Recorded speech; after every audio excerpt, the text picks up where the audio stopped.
17 जुलाई 1942 world war 2 विकराल रूप ले चुका था। दुनिया की सबसे बड़ी ताकतों के बीच भयंकर खींचतान जारी थी और खुद को सुपीरियर साबित करने के उनके इरादों ने पूरी दुनिया को विनाश के रास्ते पर लाकर खड़ा कर दिया था। हिटलर की नाजी आर्मी लगभग पूरे वेस्टर्न यूरोप को बुरी तरह से रौंद चुकी थी और अब उसकी सेना ईस्टर्न यूरोप को अपने कब्जे में लेने के लिए सोवियत यूनियन को भी घेरने लगी थी। यहाँ हिटलर की नजर क्रूड ऑयल से लबालब भरी टेरिटरीज और स्टालिनग्राड पर थी। स्टालिनग्राड सोवियत यूनियन का वो शहर था जिसे उसके डिक्टेटर जोसेफ स्टालिन ने अपने नाम से नवाजा था और उसे अपने कब्जे में लेकर हिटलर स्टालिन के गुरूर और नेचुरल रिसोर्सेज पर एक साथ चोट करना चाहता था। लेकिन स्टालिन भी पीछे हटने वालों में से नहीं था। उसने भी स्टालिनग्राड की बैटल को अपने सम्मान के साथ जोड़ लिया था, जिसे डिफेंड करने के लिए वो कुछ भी करने को तैयार था। इसके बाद सोवियत और जर्मन की सेनाएं आपस में भिड़ गई, खून की नदियां बहने लगी, चारों तरफ मौत का तांडव छा गया। कई महीनों तक यूं ही भयंकर युद्ध जारी रहा और जर्मन एयरफोर्स ने स्टालिनग्राड को पूरी तरह खंडर बना दिया। शुरुआत में मिली सफलता से हिटलर जश्न मना रहा था, लेकिन असली खेल अभी बाकी था। जैसे ही सर्दी का मौसम आया, बाजी पूरी तरह से पलट गई।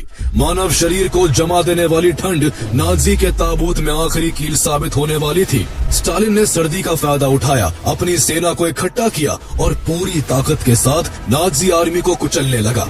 इस बार सोवियत की तेजी से नाजी आर्मी के पांव उखड़ने लगे और सोवियत की रेड आर्मी ने नाजी आर्मी को खदेड़ना शुरू कर दिया। करीब 7 महीने तक चली इस बैटल में स्टालिनग्राड पूरी तरह बर्बाद हो गया। उसकी धरती लाशों की कब्रगाह बन गई और दोनों ओर से करीब 19 लाख सैनिक मारे गए, जिसने इसे दुनिया की मोस्ट ब्लडीएस्ट बैटल बना दिया। तो आइए जानते हैं दुनिया के 2 सबसे क्रूर तानाशाहों के बीच हुई इस खूनी जंग की कहानी। आखिर कैसे शुरुआत में जीत रही हिटलर की सेना हारने पर मजबूर हो गई। आखिर वो स्टालिन की कौन सी वो स्ट्रेटेजी थी जिसने हारी हुई बाजी को जीत में बदल दिया, और कैसे हिटलर का स्टालिनग्राड को जीतने का मंसूबा वर्ल्ड वॉर 2 में उसके हारने की वजह बन गया। In the summer of 1941, Adolf Hitler launched Operation Barbarossa, his long-awaited invasion of the Soviet Union. Summer 1942. Just 1 year after the invasion of the Soviet Union, Hitler orders an offensive against the large city on the Volga that bears Stalin's name. That hub was a Volga River port we have come to know well, Stalingrad. The Red Army received its orders. There is only one road, the road that leads forward. Stalingrad will be saved by you or be wiped out with you. It was the bloodiest battle of the Second World War.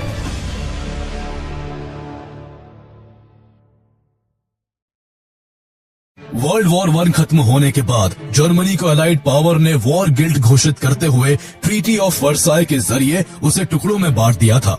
उसके control वाली colonies छीनकर उस पे war indemnity के रूप में $5 billion का भारी भरकम जुर्माना भी लगा दिया गया था। इस कारण जर्मनी अनएम्प्लॉयमेंट और स्टार्वेशन जैसी समस्याओं से घिर चुका था। यहाँ की वाइमर रिपब्लिक ने ही इस ट्रीटी पर सिग्नेचर किए थे, इसलिए जर्मनी की जनता अपने इन बुरे हालातों के लिए सरकार को ही जिम्मेदार मानने लगी थी। उन सरकार विरोधी लोगों में हिटलर का नाम भी शामिल था।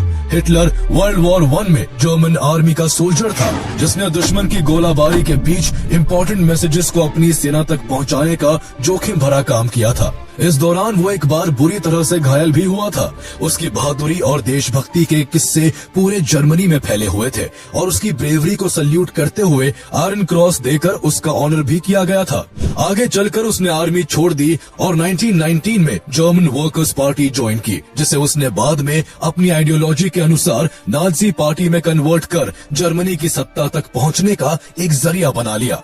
उसने पहले से ही मुसीबत में फंसे जर्मन लोगों को एक के बाद एक बड़े सपने दिखाकर अपना मुरीद बना लिया था। इसका असर 1932 में हुई वोटिंग में भी देखने को मिला, जिसमें उसकी पार्टी यहाँ की सबसे ज्यादा वोट पाने वाली पार्टी बनी। दिन ब दिन हिटलर की पॉपुलैरिटी बढ़ती ही चली जा रही थी, जिसे देखते हुए German president Paul von Hindenburg ने जनवरी 1933 में उसे जर्मनी का चांसलर बना दिया। इसके बाद उसने साम दाम दंड भेद की रणनीति अपनाते हुए जर्मनी की सारी पावर अपने हाथों में ले ली और देश को कठपुतली की तरह अपने इशारों पर नचाने लगा। अब हिटलर के हाथों में जर्मनी की सत्ता तो थी, लेकिन इसे चलाने के लिए पैसा नहीं था। इसलिए उसने देश में कई इकोनॉमिक बदलाव किए और फॉरेन स्ट्रेटेजी बदलते हुए दुनिया को फ्यूचर वॉर से बचाने के लिए बनी लीग ऑफ नेशन से जर्मनी को बाहर कर लिया। इसके बाद उसने एक और बड़ा स्टेप लेते हुए 7 मार्च 1936 को ट्रीटी ऑफ वर्साई को ब्रेक कर राइनलैंड को अपने कब्जे में ले लिया। उस समय यूरोप में सोवियत यूनियन भी काफी पावरफुल था, जिससे जर्मनी नफरत करता था। हिटलर ने तो 1933 में चांसलर बनने के बाद से ही जर्मनी में एंटी सोवियत प्रोपेगेंडा शुरू कर दिया था।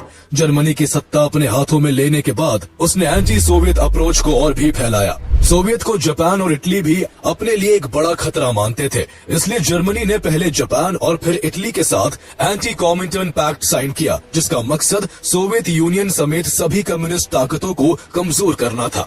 इस दौरान हिटलर का मकसद न केवल वर्ल्ड वॉर 1 के बाद जर्मनी की गंवाई टेरिटरीज को वापस पाने का था, बल्कि वो जर्मनी को एक्सपैंड भी करना चाहता था। इसके लिए उसकी नाजी आर्मी ने ऑस्ट्रिया और फिर चेकोस्लोवाकिया के कई इलाकों को अपने कब्जे में करके जर्मनी को एक नई मजबूती दी। हिटलर के प्रयासों से जर्मनी की इकोनॉमिक कंडीशन काफी सुधर गई थी और यहाँ के लोगों का जीवन फिर से पटरी पर लौटने लगा था। लेकिन जर्मनी की बढ़ती ताकत और बेशुमार शोहरत ने हिटलर के सपनों को और बड़ा बना दिया था, जिसे पूरा करने के लिए वो पूरे यूरोप को अपनी मुट्ठी में लेने और पूरी दुनिया में जर्मन सुपीरियोरिटी को स्टैब्लिश करने के मकसद से आगे बढ़ रहा था। वो अब अपने पड़ोसी देश पोलैंड को कब्जाना चाहता था, लेकिन उसे डर था कि कहीं ब्रिटेन और फ्रांस जैसी वेस्टर्न ताकतों के अलावा सोवियत भी उसके इस काम में अड़ंगा ना डाल दे। उसके लिए एक ही समय पर अकेले ईस्टर्न यूरोप में सोवियत यूनियन और वेस्टर्न यूरोप में ब्रिटेन और फ्रांस जैसे देशों पर कब्जा कर पाना मुश्किल था। इसलिए हिटलर ने बड़ी चालाकी से अगस्त 1939 में सोवियत के साथ German Soviet non aggression pact sign कर पूरी दुनिया को हैरान कर दिया। इस पैक्ट के तहत जर्मनी और सोवियत यूनियन ने तय किया कि वो एक दूसरे के इलाकों को 10 साल तक निशाना नहीं बनाएंगे। इस पैक्ट की आड़ में जर्मनी और सोवियत यूनियन ने पोलैंड को आपस में बांटने का एक सीक्रेट प्लान बना लिया था। साथ ही हिटलर ने सोवियत को ब्रिटेन और फ्रांस के साथ जाने से रोककर उससे मिलियंस ऑफ टन्स अनाज और ऑयल खरीदने की भी पेशकश कर दी थी। इस पैक्ट से सोवियत को भी काफी फायदा हो रहा था, इसलिए तानाशाह स्टालिन भी जर्मनी के साथ तालमेल बिठा रहा था। हालांकि हिटलर ने इस पैक्ट के कारण अपने 2 करीबियों जापान और इटली को नाराज कर दिया था। जापान ने तो इस वजह से जर्मनी से एंटी कॉमिंटर्न पैक्ट भी तोड़ दिया, लेकिन अवसरवादी हिटलर को इससे कोई फर्क नहीं पड़ता था, क्योंकि यूरोप जीतने के अपने सपने के आगे वो किसी को भी कुर्बान करने के लिए तैयार था। सोवियत को अपनी तरफ करने के 1 महीने बाद ही हिटलर 1 सितंबर 1939 को पोलैंड पर हमला कर देता है। जर्मनी के इस इन्वेशन के खिलाफ 2 दिन बाद ही पोलैंड की ओर से ब्रिटेन और फ्रांस लड़ने लगते हैं और यहीं से वर्ल्ड वॉर 2 की शुरुआत हो जाती है। कुछ दिन बाद सोवियत भी पोलैंड पर ईस्टर्न साइड से हमला कर देता है। जर्मनी महज 1 महीने के अंदर वेस्टर्न पोलैंड पर अपना कब्जा जमा लेता है, जबकि ईस्टर्न पोलैंड जल्द ही सोवियत के कंट्रोल में आ जाता है। जर्मनी यही नहीं रुकता, वो 10 मई 1940 को नीदरलैंड्स, बेल्जियम, लग्जमबर्ग और फ्रांस पर एक साथ अटैक कर देता है। जहां नाजी आर्मी लग्जमबर्ग को पहले ही दिन जीत लेती है, तो वही 15 मई तक नीदरलैंड्स और 28 मई तक बेल्जियम को अपने आगे घुटने टेकने पर मजबूर कर देती है। इसके बाद जर्मनी फ्रांस को निशाना बनाते हुए कैपिटल पेरिस सहित उसके कई हिस्सों को कैप्चर कर लेता है। इसके बाद जर्मनी ने ब्रिटेन पर भी भारी बमबारी शुरू कर दी। बदले में ब्रिटेन भी जर्मनी पर बम बरसाने लगा। उस समय ब्रिटेन के पास रेडार टेक्नोलॉजी थी, जिससे वह जर्मन एयरक्राफ्ट्स को काफी दूर से ही ट्रैक कर उन पर अपने बॉर्डर में दाखिल होने से पहले ही हमला कर देता था। कई महीनों तक जारी युद्ध में ब्रिटेन की रॉयल एयर फोर्स ने जर्मनी के 1650 एयरक्राफ्ट मार गिराए और जर्मन एयर फोर्स लुफ्टवाफे को भारी नुकसान पहुंचाया। दूसरी तरफ जर्मन नेवी को भी कोई खास सफलता हाथ नहीं लगी, जिससे हिटलर को अपनी वॉर स्ट्रेटेजी बदलने पर मजबूर होना पड़ा। ऐसे में हिटलर को एक बार फिर अपने पुराने दोस्तों की याद आई और उसने 27 सितंबर 1940 को इटली और जापान के साथ ट्राइपार्टाइट पैक्ट साइन करके एक्सिस पावर बना ली। 2 महीने बाद हंगरी, रोमानिया और स्लोवाकिया ने भी एक्सिस पावर को ज्वाइन कर लिया। इधर सोवियत यूनियन भी अपनी सेना को मजबूत बनाने में जुटा हुआ था और इस बीच उसने बाल्टिक नेशन, बेसारेबिया, नदर्न बुकोविना और फिनलैंड को अपने कब्जे में ले लिया था। स्टालिन की बढ़ती महत्वाकांक्षाओं ने हिटलर को चिंता में डाल दिया था। उसे डर था कि सोवियत यूनियन जितना ताकतवर बनेगा उसके लिए भविष्य में चुनौतियां उतनी ही ज्यादा बढ़ेंगी। उसकी ये चिंता तब और बढ़ गई जब उसने देखा कि एक्सिस पावर के अगेंस्ट में सोवियत और ब्रिटेन एक दूसरे से बातचीत करने लगे हैं। जर्मनी के लगातार हमलों से परेशान ब्रिटेन अपनी सुरक्षा के लिए अमेरिका से भी सहायता मांग रहा था, जिस वजह से American president Franklin D Roosevelt ने लैंड लीज एक्ट के तहत ब्रिटेन को वेपन और इकोनॉमिक असिस्टेंस देना शुरू कर दिया। सोवियत, अमेरिका और ब्रिटेन को एक ओर जाते देख यूरोप में हिटलर खुद को दो मोर्चों पर घिरा हुआ महसूस कर रहा था। वेस्टर्न यूरोप में लगातार सैन्य अभियानों के कारण जर्मनी के पास ऑयल काफी कम हो गया था और आगे उसे लंबे समय तक युद्ध जारी रखने के लिए ज्यादा से ज्यादा ऑयल की जरूरत थी।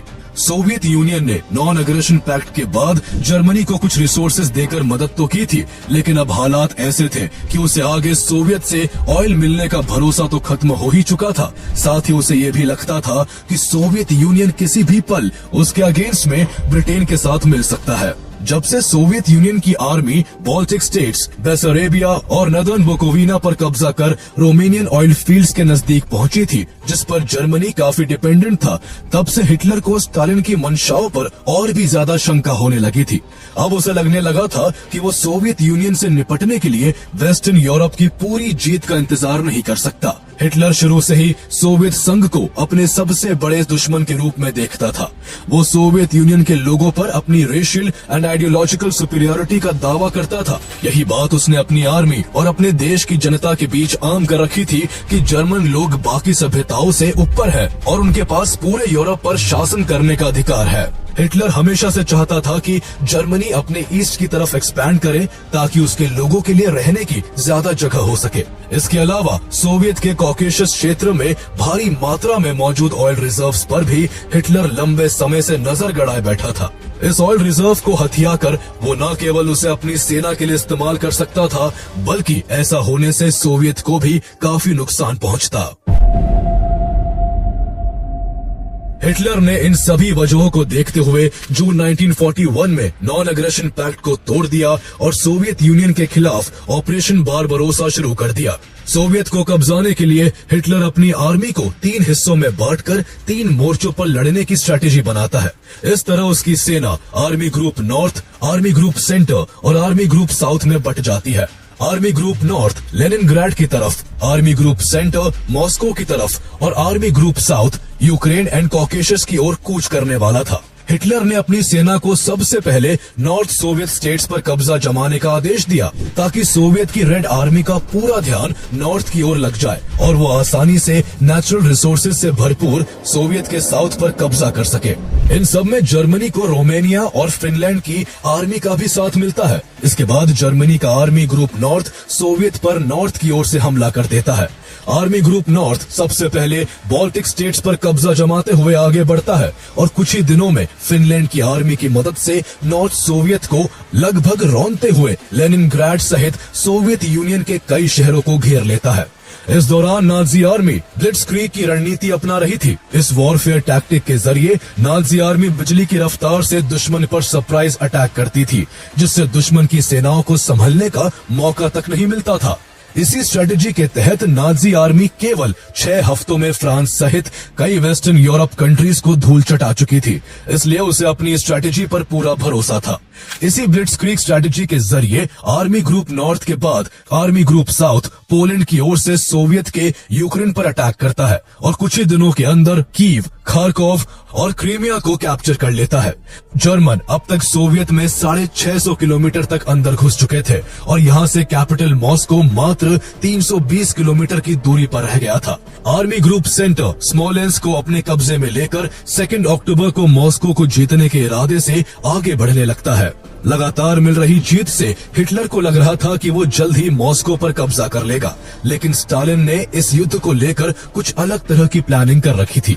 वो चाहता था कि मॉस्को तक पहुंचने से पहले ही नाजी आर्मी थक जाए और अपने वॉर रिसोर्सेज का एक बड़ा हिस्सा पहले ही खो दे। स्टालिन को पता था कि जर्मन आर्मी रूस की हड्डी कपा देने वाली ठंड में ज्यादा दिनों तक युद्ध नहीं कर पाएगी, इसलिए उसकी रेड आर्मी भारी संख्या में पहले से ही मॉस्को में मोर्चा संभाले बैठी थी। Soviet commander Georgy Zhukov scorched earth policy अपना रहे थे, जिसके तहत रेड आर्मी पीछे हटते समय अपने ही खेतों, पुलों और कारखानों को नष्ट कर देती थी। ऐसे में भले ही उन्हें नुकसान होता, लेकिन इस तरह से वो अपने रिसोर्सेज को जर्मन सैनिकों के हाथ नहीं लगने देना चाहते थे। साथ ही इस तरह जर्मन सैनिकों की मूवमेंट धीमी हो जाती और जर्मन सेना तक लॉजिस्टिक्स की आपूर्ति में भी भारी मुश्किल आती। इसका असर भी देखने को मिला। जैसे जैसे नाजी आर्मी मॉस्को के करीब पहुंची, उसके लिए लॉजिस्टिक्स और सप्लाई लाइंस की समस्याएं बढ़ने लगी। भारी बर्फबारी के कारण मिट्टी भी गीली हो गई थी, जिस कारण न केवल जर्मन टैंकों और वाहनों की रफ्तार धीमी पड़ गई, बल्कि उन्हें भी बर्फ की चादरों ने ढक दिया था। इसके बाद यहाँ थक कर परेशान हो चुकी नाजी आर्मी को पूरी तरह से डिस्ट्रॉय करने के लिए 5 दिसंबर 1941 को सोवियत आर्मी ने काउंटर करना शुरू किया। कड़कड़ाती सर्दी में जर्मन आर्मी के पास ना तो लड़ने का अनुभव था, ना ही अपने आप को इससे बचाने के लिए कोई तरकीब थी। मौसम खराब होने के कारण जर्मन एयरफोर्स भी अपनी सेना तक रीइंफोर्समेंट पहुंचाने में नाकाम साबित हो रही थी। अमेरिका भले ही तब तक सीधे युद्ध में शामिल नहीं हुआ था, लेकिन वह लैंड लीज प्रोग्राम के तहत एलाइड पावर को अपने रिसोर्सेज देकर मदद कर रहा था। जर्मन इन्वेजन के बाद से ही Soviet Union officially allied power का पार्ट बन गया था, इसलिए सोवियत को भी अमेरिका से भारी मात्रा में अमेरिकी टैंक, गोला बारूद और बाकी जरूरी सामान मिल रहे थे। अमेरिकी सहायता ने सोवियत सैनिकों का मनोबल बढ़ाने का काम किया और वो थकी हुई नाजी आर्मी को रौंदने लगे। नाजी आर्मी धीरे धीरे मॉस्को फ्रंट पर रेड आर्मी से मात खाने लगी। ठंड का कहर भी जर्मन सैनिकों पर बुरी तरह बरस रहा था, जिस वजह से जहां लाखों जर्मन सैनिक सोवियत के काउंटर से मारे गए, तो वहीं लाखों जर्मन सैनिकों ने ठंड के कारण अपनी जिंदगी खो दी। इस तरह इस ऑपरेशन बारबरोसा में जर्मनी ने अपने लगभग 1/3 सैनिकों को खो दिया, जिससे हिटलर मॉस्को को जीतने में नाकाम रहा और उसका ऑपरेशन बारबरोसा फेल हो गया। हिटलर भले ही मॉस्को में हार चुका था, लेकिन उसका आर्मी ग्रुप साउथ अब भी सोवियत के कई इंपॉर्टेंट लोकेशंस पर अपना कब्जा जमाए बैठा था। इनमें से खारकोव था, जिसे अक्टूबर 1941 में जर्मन आर्मी ने अपने अंडर कर लिया था। खारकोव को वापस हासिल करने के लिए स्टालिन मई 1942 में खारकोव पर एक बड़ा सरप्राइज अटैक करवाता है और वहां से सेकंड बैटल ऑफ खारकोव शुरू हो जाती है। इस सरप्राइज अटैक से रेड आर्मी को शुरुआत में कुछ सफलता जरूर हासिल हुई, लेकिन कुछ दिनों के बाद जर्मनी ने संभलते हुए यहाँ ऑपरेशन फ्रेडरिकस शुरू कर रेड आर्मी को भारी नुकसान पहुंचाया। नाजी आर्मी ने रेड आर्मी को तितर बितर कर दिया और केवल इस बैटल में सोवियत को 2,80,000 सैनिकों की कैजुअलिटी हुई। इसके अलावा इस बैटल में 1,000 सोवियत टैंक्स डिस्ट्रॉय किए जा चुके थे और 57,000 हॉर्सेस का भी सोवियत को लॉस हुआ था। इसके बाद जून 1942 आ गया। सर्दी का मौसम खत्म हो चुका था। सदर्न सोवियत में अपनी जीत से हिटलर के हौसले बुलंदी पर थे। चूंकि नाजी आर्मी के लिए ऑयल रिजर्व्स की वजह से कॉकेशस सबसे अहम था, इसलिए हिटलर इस बार स्ट्रेटेजी को थोड़ा चेंज करते हुए कॉकेशस को कब्जाने के लिए अपनी सेना को ऑपरेशन केस ब्लू शुरू करने का आदेश देता है।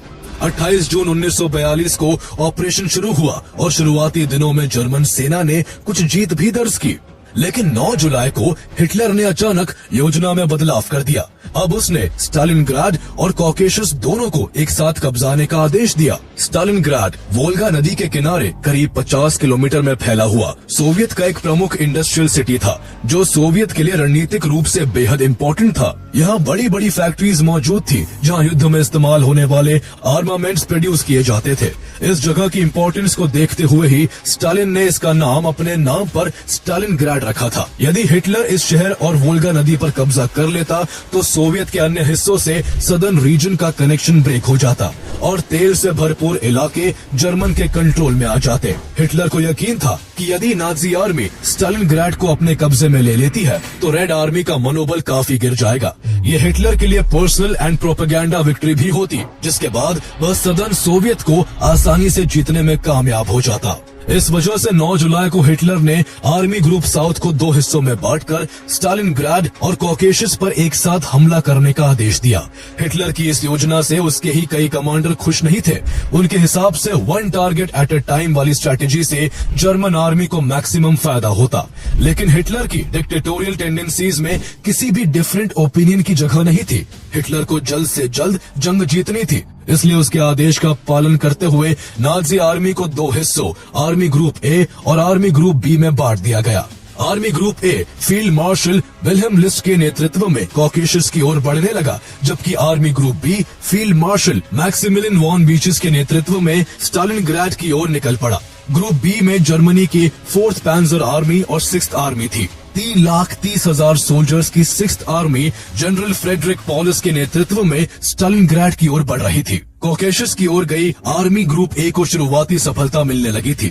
उसने सबसे पहले रोस्टोव ऑन डॉन पर कब्जा किया, जो कॉकेशस क्षेत्र में डीपली एंटर करने के लिए एक इम्पोर्टेंट रूट था। इसे जीतने से आर्मी ग्रुप ए को एक स्ट्रेटेजिक बेस मिल गया था। इसके बाद जर्मन आर्मी ने मेकॉप के ऑयल फील्ड्स को आसानी से कैप्चर कर लिया। हालांकि पीछे हटने से पहले सोवियत की रेड आर्मी ने यहाँ मौजूद तेल के कुओं को डिस्ट्रॉय कर दिया था, जिससे जर्मन को मेकॉप की इस जीत से कोई लाभ नहीं हो सका। हिटलर ने सदर्न सोवियत को कब्जाने के लिए एक्सिस पावर में शामिल देशों इटली, हंगरी, स्पेन, रोमानिया और स्लोवाकिया की टोटल 52 डिविजन्स को भी अपनी सेना के साथ जोड़ दिया था। इससे जर्मन सेना में जवानों की संख्या तो बढ़ गई, लेकिन ये नॉन जर्मन डिवीजन नाजी की तरह वॉरफेयर टैक्टिक्स में स्किल्ड नहीं थी। इधर स्टालिन भी समर वॉरफेयर की तैयारियों में जुटा हुआ था। उसने स्टालिनग्राड पर जर्मन हमले से पहले ही वहां मौजूद grain stores and dairy animals को देश के दूसरे हिस्सों में भिजवा दिया, लेकिन आम नागरिकों को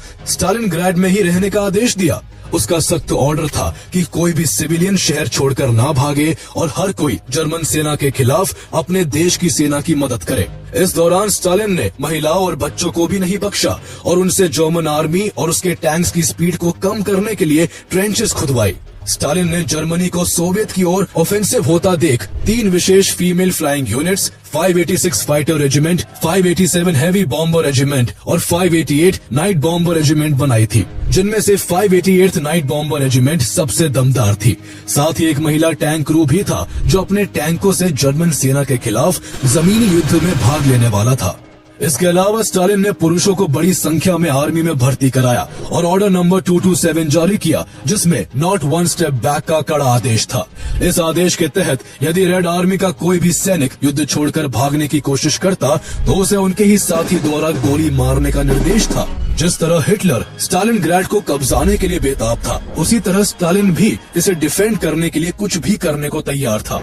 स्टालिनग्राड दोनों ही डिक्टेटर्स की ईगो का सवाल बन चुका था। अगस्त 1942 तक जहां जर्मन आर्मी जमीनी स्तर पर स्टालिनग्राड की जगहों को कैप्चर करते हुए आगे बढ़ रही थी, तो वही आर्मी के सपोर्ट में जर्मन एयरफोर्स ने भी आकर यहां हवाई हमले शुरू कर दिए। पहले ही दिन जर्मन एयरफोर्स ने 1600 से अधिक हवाई हमले करके स्टालिनग्राड पर 1000 टन बम बरसाए। जर्मन एयरफोर्स की इस कार्रवाई में केवल एक हफ्ते में ही करीब 40,000 सोवियत नागरिक मारे गए। 16 से 25 सितंबर के बीच केवल 9 दिनों में जर्मनी ने कुल 9,746 हवाई हमले किए। लगातार बम विस्फोटों से शहर का पूरा इंफ्रास्ट्रक्चर तबाह हो गया और स्टालिनग्राड कुछ ही दिनों में खंडर में तब्दील हो गया, जहां लड़ती हुई सेनाओं और मरते हुए लोगों की चीखों के अलावा कुछ नहीं बचा था। इस दौरान नाजी आर्मी इतनी बेरहम और निर्मम हो चुकी थी कि सरेंडर कर चुके सोवियत सैनिकों को अंधेरे कमरों में भयंकर यातनाएं देती और उन्हें कई दिनों तक भूखा रखकर तड़पा कर मारा जाता। जिस हिसाब से नाजी आर्मी बिना किसी रुकावट के आगे बढ़ रही थी, ऐसा लग रहा था कि सोवियत आर्मी ने पहले ही हार मान ली है। अगले कुछ दिनों में ही नाजी आर्मी ने यहाँ की कई बड़ी ट्रैक्टर फैक्ट्रियों को अपने कब्जे में ले लिया। करीब 2 महीने तक इस शहर में जर्मन सेना का भारी दबदबा रहा, जिसने अक्टूबर आते आते स्टालिनग्राड के 90% पार्ट को कैप्चर कर लिया था। हिटलर जर्मनी के म्यूनिक शहर में इस बात का जश्न मना रहा था और चिल्ला कर केवल एक ही बात कह रहा था कि पूरा का पूरा स्टालिनग्राड किसी भी पल जर्मन आर्मी के कब्जे में होगा। लेकिन यही जश्न उसकी जिंदगी की सबसे बड़ी भूल साबित होने वाली थी, क्योंकि अब भी इस शहर का 10% हिस्सा जीतना बाकी था। उसने इस बात पर ध्यान ही नहीं दिया कि ये 10% हिस्सा उसके लिए जीतना कितना मुश्किल हो सकता है। वो अब सोवियत सेना की ताकत और स्टालिन की रणनीति को भी अंडर एस्टिमेट करने लगा था। धीरे धीरे उसकी जीत का भरोसा उसका अहंकार बन चुका था, जो आगे चलकर उसे बर्बाद करने वाला था। चूंकि स्टालिनग्राड खंडर बन चुका था और वहाँ चप्पे चप्पे पर बिल्डिंग्स के मलबे पड़े हुए थे, इसलिए अब नाजी आर्मी को भी यहाँ तेजी से मूवमेंट करने में दिक्कत आने लगी थी। इस दौरान जहाँ नाजी आर्मी की स्लो मूवमेंट जर्मन कमांडर्स के लिए प्रॉब्लम बन रही थी, तो वही अपने लिए एक बड़ी समस्या वो खुद खड़ी कर रहे थे। जर्मन कमांडर्स आगे के इलाकों को जीतने के लिए खूंखार नाजी आर्मी को बढ़ा रहे थे, लेकिन जीते हुए इलाकों की सुरक्षा उन्होंने कमजोर इटालियन और रोमेनियन डिविजन्स के भरोसे ही छोड़ दी थी। ये सारी जानकारी सोवियत के इंटेलिजेंस को भी पता चल रही थी, जिसका इस्तेमाल वो आगे की प्लानिंग में कर रहे थे। जर्मन आर्मी की तेजी में आई कमी को देखते हुए स्टालिन ने भी अपने पत्ते खोलने शुरू कर दिए और जर्मन आर्मी को घेरने के लिए ऑपरेशन यूरेनस शुरू कर दिया। स्टालिन ने सेना को लीड करने की जिम्मेदारी अपने भरोसेमंद जनरल जॉर्जी ज़ुकोव को सौंपी। 19 नवंबर को जनरल ज़ुकोव ने एक जबरदस्त काउंटर ऑफेंसिव शुरू कर दिया, जिसमें 5 लाख सैनिक, 900 टैंक और 1400 एयरक्राफ्ट शामिल थे। स्टालिनग्राड की लड़ाई में सोवियत आर्मी की 62nd आर्मी के कमांडर जनरल वसीली चुइकोव सबसे अहम भूमिका में थे। उनका अपने सैनिकों से केवल एक ही कहना था कि चाहे कुछ भी हो जाए, पीछे नहीं हटना है। जब उन्हें स्टालिनग्राड को डिफेंड करने का जिम्मा सौंपा गया था, तो उन्होंने सोवियत हाई कमान से ये वादा किया था कि वो या तो किसी भी कीमत पर स्टालिनग्राड को डिफेंड करेंगे या फिर डिफेंड करते हुए अपना और अपनी पूरी आर्मी का बलिदान दे देंगे। वसीली चुइकोव ने जर्मन्स को हराने के लिए हगिंग द एनिमी के नाम से एक वॉर स्ट्रेटेजी बनाई, जिसके तहत पहले दुश्मन सेना को चारों ओर से घेरा जाता और फिर दुश्मन के बेहद करीब जाकर युद्ध किया जाता। हगिंग द एनिमी की रणनीति के तहत सोवियत की रेड आर्मी जर्मन फौज के एकदम करीब पहुंचकर युद्ध लड़ने लगी। सोवियत सेना के जवाबी हमले को देख जर्मन कमांड तंग रह गई। सोवियत का काउंटर इतना जबरदस्त था कि 3 दिनों के भीतर ही 2 लाख से ज्यादा जर्मन सैनिकों को घेर लिया गया। सेना को बैकफुट पर होता देख जर्मन एयरफोर्स भी दुविधा में फंस गई। ऐसे में वो चाहकर भी अपनी आर्मी को सपोर्ट नहीं कर पा रहे थे, क्योंकि अगर वे बमबारी करते तो सोवियत की सेना के बेहद करीब होने के कारण जर्मन फौजें भी भारी संख्या में मारी जाती। जहां सोवियत मेल सोल्जर्स उन्हें घेरे हुए थे, तो वही फीमेल मिलिट्री रेजिमेंट्स ने भी मोर्चा संभाल रखा था। एक तरफ महिलाओं का टैंक क्रू इस दौरान छिपकर दुश्मन के तोपखाने और पैदल सेना पर घातक हमले कर रहा था, तो दूसरी ओर महिलाओं की 588th नाइट बॉम्बर रेजिमेंट ने हवाई हमलों से जर्मन्स के होश उड़ा रखे थे। ये महिलाएं रात में जर्मन सैनिकों पर बम गिराती थी। जर्मन सैनिक उन्हें नाइट विचेस यानी रात की चुड़ैलें कहते थे, जो उनकी नींद हराम करके उन्हें मानसिक रूप से थका देती थी। स्टालिनग्राड की इस लड़ाई के दौरान नाइट विचेस ने हजारों उड़ानें भरी और दुश्मन की तोपों, टैंकों और कम्युनिकेशन सेंटर को डिस्ट्रॉय कर दिया था। जहां रात में इन महिलाओं ने जर्मन फौज का बुरा हाल कर रखा था, तो वही दिन में सोवियत स्नाइपर्स ने उनकी हालत खराब कर रखी थी। रेड आर्मी ने स्टालिनग्राड के खंडरों के मलबे में अपने स्नाइपर बिठा रखे थे, जो छुपकर नाजी आर्मी को चुन चुन कर निशाना बना रहे थे। स्टालिनग्राड की किसी भी गली, किसी भी रास्ते, किसी भी चौराहे से अगर कोई जर्मन सैनिक गुजरता तो उसे तुरंत शूट कर दिया जाता। सोवियत स्नाइपर इतने इफेक्टिव थे कि उनकी एक अलग ही रेपुटेशन बन गई थी। एक सोवियत स्नाइपर वसीली जाइत्सेव ने तो अकेले ही 225 जर्मन सोल्जर्स को मार गिराया था। स्टालिनग्राड के डिफेंस में सोवियत की सेनाओं के अलावा वहां के सिविलियंस को भी लड़ाई में झोंक दिया गया था। उनको बिना हथियारों के ही जर्मनी की आर्मर टैंक्स और बंदूकों से लैस सेना के आगे भेज दिया जाता था। चौतरफा हमलों से फ्रेडरिक पॉलस की कमान में नाजी आर्मी बुरी तरह फंस चुकी थी। एयरफोर्स और अपनी दूसरी सैन्य टुकड़ियों से हेल्प नहीं मिलने के कारण जर्मन सोल्जर्स फूड, फ्यूल और एम्यूनेशन की कमी से जूझने लगे थे। रेड आर्मी तेजी से नाजी आर्मी को पीछे धकेलती जा रही थी। सोवियत ने अपनी बेहतरीन वॉरफेयर टैक्टिक्स से स्टालिनग्राड की इस वॉर को चूहे बिल्ली का खेल बना दिया था। हगिंग द एनिमी टेक्निक से सोवियत सैनिक किसी भी मोर्चे पर जर्मन सोल्जर्स को टिकने नहीं दे रहे थे। हालांकि इस बीच जर्मन आर्मी की 71st इन्फेंट्री डिवीजन सोवियत के काउंटर को भेदते हुए सिटी के सेंटर तक पहुंच चुकी थी। जब ये बात स्टालिन को पता चली तो वो आग बबूला हो गया। उसके लिए सम्मान की लड़ाई थी, जिसके लिए वो कुछ भी करने को तैयार था। उसने तुरंत जर्मन आर्मी की इस डिवीजन को रोकने के लिए अपनी 13th गार्ड्स डिवीजन को भेज दिया। इसके बाद जर्मन फौज को तेजी के साथ वहां से पीछे धकेल दिया गया और सोवियत ने वापस सेंटर को अपने कंट्रोल में ले लिया। इसके अलावा सोवियत ने दिसंबर में ऑपरेशन लिटिल सैटर्न के जरिए डॉन एंड चिर रिवर्स रीजन पर भी जर्मन सेना को निशाना बनाया। रेड आर्मी के 24th टैंक कॉर्प्स ने टैक्सिन्स्किया एयरफील्ड पर तैनात जर्मन एयरफोर्स पर अटैक कर दिया, जो जर्मन की 6th आर्मी को सप्लाईज भेज रही थी। सोवियत टैंक्स ने प्लेन्स को डिस्ट्रॉय करना शुरू कर दिया। जो प्लेन डरकर टेक ऑफ किए जा रहे थे, तोपों ने उन्हें भी राख कर दिया और एयरफील्ड सोवियत के कंट्रोल में आ गया। कई महीने तक इस तरह ये युद्ध जारी रहा। दोनों सेनाएं पीछे हटने को तैयार नहीं थी। दोनों ही तरफ साइकोलॉजिकल स्ट्रेस पीक पर था। उनके ऊपर इस बैटल को जीतने का अपने अपने तानाशाह का भारी दबाव था।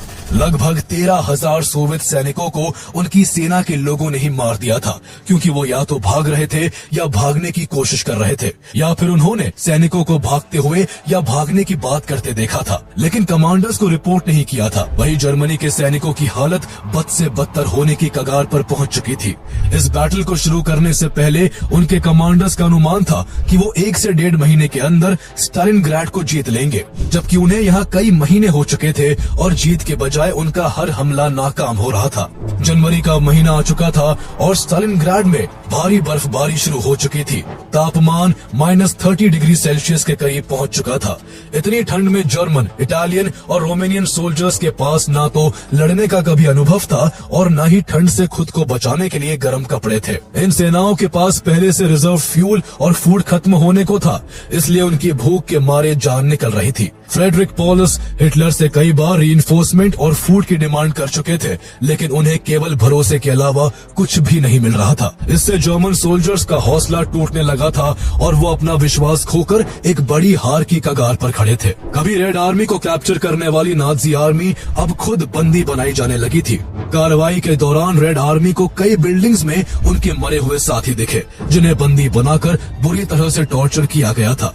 इस कारण वो भी साथियों का बदला लेने के लिए नाजी सैनिकों को तड़पा तड़पा कर मार रहे थे। ऐसे बुरे हालातों के बावजूद हिटलर फ्रेडरिक पॉलस को युद्ध के मैदान में डटे रहने का आदेश दे रहा था। जब उसे लगा कि उसकी सेना सरेंडर कर सकती है, तो उसने फ्रेडरिक पॉलस को प्रमोशन का लालच दिया, लेकिन अब सिचुएशन बेकाबू हो चुकी थी। 31 जनवरी 1943 को फ्रेडरिक पॉलस ने रेड आर्मी के सामने सरेंडर करने का मन बना लिया। 22 जनरल साथियों की भी सहमति के बाद 2 फरवरी 1943 को 91,000 जर्मन सोल्जर्स ने रेड आर्मी के सामने सरेंडर कर दिया। दुनिया के सबसे डेडलीस्ट बैटल में जर्मनी और एक्सिस पावर के 8 लाख से भी ज्यादा सैनिकों ने जान गंवाई थी, जबकि इस दौरान 11 लाख सोवियत सैनिक भी अपनी जिंदगी से हाथ धो बैठे थे। ये युद्ध इतना भयानक, क्रूर और डरावना था कि इस दौरान सोवियत के करीब 40,000 सिविलियंस भी मारे गए थे। आगे चलकर बंदी बनाए गए 91,000 जर्मन सोल्जर्स की जिंदगी को सोवियत ने नर्क बना दिया। नाजी आर्मी का इतना बुरा हाल किया गया कि वर्ल्ड वॉर 2 खत्म होने के बाद केवल 5 से 6,000 सोल्जर्स ही सोवियत से जर्मनी लौट पाए थे।